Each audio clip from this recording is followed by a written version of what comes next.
Je dis bonjour à tout le monde.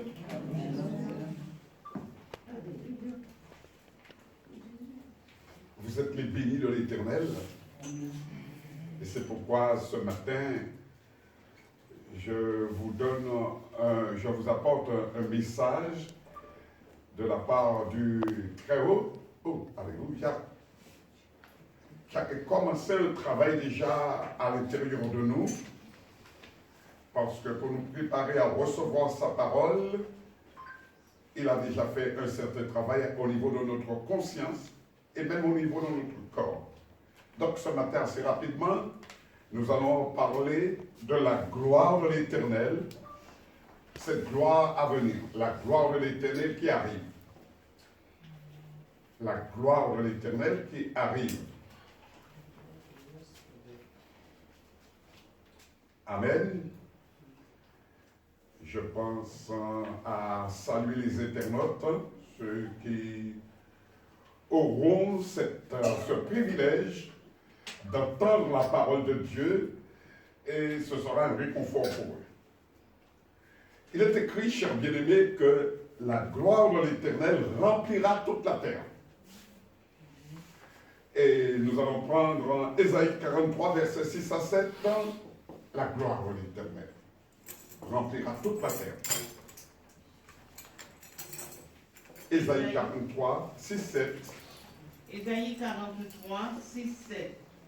Je dirai au septentrion donne, et au midi ne retiens point. Fais venir mes fils des pays lointains, et mes filles de l'extrémité de la terre. Tous ceux qui s'appellent de mon nom, et que j'ai créé pour ma gloire, que j'ai formé et que j'ai fait. Amen. Amen. Donc, chers bien-aimés, nous voyons que nous avons été créés pour la gloire de Dieu. La gloire de Dieu, mes bien-aimés, c'est la vie de Dieu en nous, c'est la réussite, c'est vraiment, mes bien-aimés, je dirais, le témoignage que Dieu est vivant et que c'est lui qui va diriger la terre. C'est lui qui prendra nos vies en charge. Donc, le thème de cet échange, c'est surtout, j'ai voulu que ce soit un message d'espoir pour le monde entier. Le monde qui passe, je dirais, une difficulté majeure, c'est l'humanité entière. Alors, ce message, c'est pour cette humanité. Quelle que soit la langue, parce qu'il est écrit dans Zacharie 8, 23, prenez-le moi s'il vous plaît. Zacharie 8, 23. Ainsi parle l'Éternel des armées, en ces jours-là, 10 hommes de toutes les langues des nations saisiront un juif par le pan de son vêtement et diront, nous irons avec vous, car nous avons appris que Dieu est avec vous. Amen. Amen. C'est profond ce verset. C'est, je dirais simplement, c'est pour nous, dans ce temps de la fin, il n'y a que ceux qui connaissent Dieu, alléluia, qui passeront l'épreuve, parce que c'est une épreuve que l'humanité est en train de passer. Amen.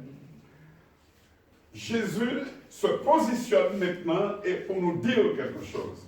Jean 11, verset 40. Jean 11, verset 40.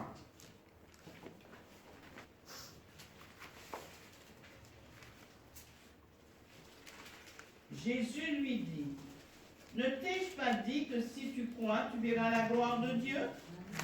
C'est une phrase très simple, mes bien-aimés, où Jésus s'adresse à quelqu'un, alléluia, qui veut le mettre à l'épreuve en lui disant, est-ce que, et Jésus est capable de tout. Amen. Il s'agissait de Marthe. À propos de son frère Lazare qui était mort, et Jésus disait qu'il ressusciterait. Alors Marthe a dit, oui, mais c'est pour, etc. Non, maintenant, parce que la vie, ma parole a construit toutes choses. Maintenant, les choses vont changer. Alors Marthe était dans se disaient, mais c'est pas, mais Seigneur, il y a 4 jours, ils sont déjà et tout. Oui, bon, mais à moi, rien n'était possible. Amen. Donc, je dirais, Seigneur, mes bien-aimés, que les 2 termes les plus importants qu'il nous faut retenir pour voir la gloire de Dieu, pour entrer dans cette gloire, pour vivre cette gloire et transmettre cette gloire, ces 2 mots sont importants. Si tu crois, tu verras la gloire de Dieu. Si tu crois, tu verras la gloire de Dieu. Amen. Ces 2 termes résument tout le parcours de celui qui veut servir Dieu. Croire et vivre dans cette atmosphère de gloire. Nous allons voir un homme, c'est un exemple, hein. Nous avons besoin de support, de témoignage pour pouvoir vraiment nous développer dans la parole de Dieu. Et nous allons voir tout de suite Luc 2, versets 25 à 32. Et voici, il y avait à Jérusalem un homme appelé Siméon. Cet homme était juste et pieux. Il attendait la consolation d'Israël et l'Esprit Saint était sur lui. Amen. Il avait été divinement averti par le Saint-Esprit qu'il ne mourrait point avant d'avoir vu le Christ du Seigneur. Il vint au temple, poussé par l'Esprit. Et comme les parents apportaient le petit enfant Jésus pour accomplir à son égard ce qu'ordonnait la loi, il le reçut dans ses bras, bénit Dieu et dit, « Maintenant, Seigneur, tu laisses ton serviteur s'en aller en paix selon ta parole, car mes yeux ont vu ton salut que tu as préparé devant tous les peuples, lumière pour éclairer les nations, et gloire d'Israël, ton peuple. » Amen. Amen. Cet homme-là a vécu, mes bien-aimés, pour voir une chose simplement. Jésus qui est le reflet de la gloire de Dieu. Dieu appelle son peuple à se rassembler, comme ce matin, pour vivre une expérience merveilleuse. La Shekinah. Dans l'Ancien Testament, on appelait cette gloire la Shekinah, et ou encore la demeure de Dieu. C'est pourquoi, chers bien-aimés, le son de la trompette, et le son de la trompette, ce n'est pas un instrument, mais ce sont vos voix, alléluia, qui traversent les pays, qui obéissent à Dieu, alléluia, pour que les gens, l'humanité, connaissent cette gloire, c'est-à-dire la présence de Dieu en nous. Le Seigneur nous appelle non pas à nous diviser, mais à nous réunir. Le diable est en train de tout faire pour nous diviser, mais Dieu, depuis l'Ancien Testament, sonne de la trompette. Psaume 50, verset 5-6. Psaume 50, 5, 6. Rassemblez-moi mes fidèles qui ont fait alliance avec moi par le sacrifice, et les cieux publieront sa justice, car c'est Dieu qui est juge. Amen. Amen. Et le Seigneur nous avertit, lorsque le Seigneur Jésus, lorsqu'il vivait avec nous, il nous donnait vraiment c'est même pas un avertissement, mais il nous prévenait. Il nous disait, voilà ce qui arrivera. Alléluia. Matthieu 24, 31. Il enverra ses anges avec la trompette retentissante, et ils rassembleront ses élus des 4 vents, depuis une extrémité des cieux jusqu'à l'autre. Il y a quelque chose qui arrive, chers bien-aimés, un rassemblement, une visitation. Les églises, les vrais élus de Dieu vont, mes bien-aimés, échanger. Ils vont se retrouver. Par l'Esprit, Dieu leur parlera. Et il y aura un rassemblement. Si aujourd'hui, tu ne vis pas dans la présence de Dieu, c'est que tu as choisi de gravir, c'est que tu as besoin, de gravir certaines marches pour atteindre cette gloire. Si tu ne vis pas, si tu dis oui, mais je ne comprends pas, j'ai besoin de compréhension, j'ai besoin de ceci, j'ai besoin de cela, parce que je ne comprends pas ce qui se passe. Alléluia, alléluia. Eh bien, écoute-moi, c'est que simplement prends conscience ce matin. Prends conscience ce matin que tu as besoin de monter plus haut. Tu as besoin d'élévation. Tu as besoin de lâcher certaines choses. Et voilà ce que je voulais vous dire. Le prophète, mes bien-aimés, Ésaïe annonce que tous les séraphins criaient l'un à l'autre et disaient « Saint, Saint, Saint est l'Éternel des armées. Toute la terre est pleine de sa gloire. » Ils criaient l'un à l'autre et disaient « Saint, Saint, Saint est l'Éternel des armées. Toute la terre est pleine de sa gloire. » Ésaïe 6, verset 3. Merci. Ésaïe 6, verset 3. Ça arrive. Alors, chers bien-aimés,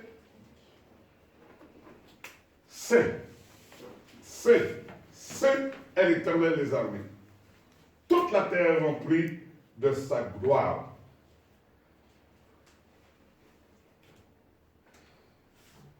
Le simple fait que nous ayons des difficultés à entrer dans la dimension de l'esprit, dans ce qui arrive, parce que le Seigneur a dit, marchez selon l'esprit et vous n'accomplirez pas les œuvres de la chair. Donc ça veut dire que dans notre croissance spirituelle, dans la marche de l'Église, dans l'élévation, dans la croissance de l'Église, il y a une manière de marcher qui sera différente de celle du monde. Marche la marche selon l'esprit. C'est pourquoi le Seigneur dit dans Lévitique 20, verset 26. Lévitique 20, verset 26. Lévitique 20, 26. Vous serez saints pour moi, car je suis saint, moi l'Éternel. Je vous ai séparés des peuples, afin que vous soyez à moi. Amen. Amen. Encore avec moi, mes bien-aimés, c'est plus proche de nous. Dans le Nouveau Testament, je dirais même lorsque Jésus a créé l'Église, a fait apparaître l'Église, 1 Thessalonique 4, verset 3.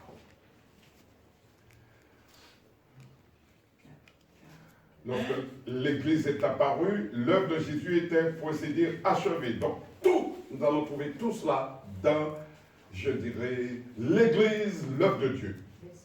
1 Thessalonique 4, verset 3. 1 Thessaloniciens 4, verset 3. Ce que Dieu veut, c'est votre sanctification. C'est que vous vous absteniez de l'impudicité. Amen. Amen. Celui qui veut voir la gloire de Dieu doit avoir une vie centrée sur Dieu, comme Siméon. Gravir les marches de la croissance spirituelle, telle que je ne vais pas développer la consécration, il faut que vous soyez consacrés, accepter le brisement, se développer dans la foi, cultiver la persévérance, aimer l'amour, le zèle, déployer le zèle, alléluia, et surtout la sainteté. Consécration, brisement, foi, persévérance, amour, zèle et sainteté. Nous allons voir maintenant, chers bien-aimés, ce qu'est la gloire de Dieu. Ce qu'est la gloire de Dieu. Cette expression sert surtout à décrire la splendeur et la majesté de Dieu. Amen. Oh Dieu! 1 Chronique 29, verset 11. 1 Chronique 29, verset 11. À toi, Éternel, la grandeur, la force et la magnificence, l'éternité et la gloire, car tout ce qui est au ciel et sur la terre t'appartient. À toi, Éternel, le règne, car tu t'élèves souverainement au-dessus de tout. Amen. La gloire de Dieu, mes bien-aimés, se se réfère également à la présence divine de Dieu parmi son peuple. Lorsque nous disons, lorsque 2 ou 3 sont réunis en son nom, qu'il est au milieu de nous, c'est une vérité que des fois nous ne voyons pas parce que c'était visible, mais des fois aussi que nous voyons, et de plus en plus nous allons voir, chers bien-aimés, cette gloire à l'Église. Partout où nous sommes, dans nos réunions, dans nos visites, etc. et tout, parce que la présence de Dieu, chers bien-aimés, c'est sa gloire. Et c'est extrêmement merveilleux parce que des miracles de plus en plus vont se produire. Chers bien-aimés, dans le Nouveau Testament, la gloire de Dieu est révélée en Jésus-Christ. Quand Ésaïe a parlé de la venue de Jésus, il a prophétisé qu'en lui, la gloire de Dieu serait révélée et vue de toute l'humanité. Ésaïe 40, versets 4 à 5. Que toute vallée soit exaucée, que toute montagne et toute colline soient abaissées, que les coteaux se changent en plaine et les défilés étroits en vallons. Alors la gloire de l'Éternel sera révélée, et au même instant toute chair la verra, car la bouche de l'Éternel a parlé. Amen. Amen. On pourrait commenter cela, mais nous n'avons pas le temps. Mais je vous dirai, chers bien-aimés, aujourd'hui, alléluia, les miracles de Jésus ont révélé sa gloire. Jean 2, verset 11. Jean 2, verset 11. Jean 2, 11. Tel fut à Cana en Galilée le premier des miracles que fit Jésus. Il manifesta sa gloire et ses disciples crurent en lui. Amen. Alléluia.